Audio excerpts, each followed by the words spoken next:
हे झालं final look तयार. हे पहा पोटली बटन छान दिसत आहे ना.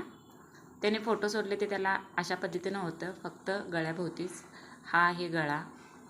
हा यामध्ये डीप पण करता येतो, कारण त्यांनी जास्त डीप नको म्हटले. त्यानंतर हे आहे बाहीचा फुगा.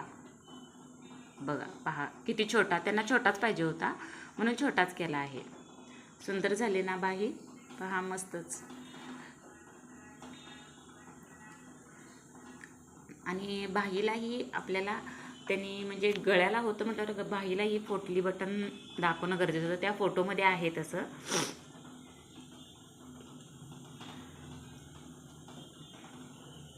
हे पहा बाहीलाही पोटली बटन लावले आहे.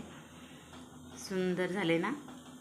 तर तुम्हाला ही डिझाईन कशी वाटली नक्की कमेंटद्वारे सांगा.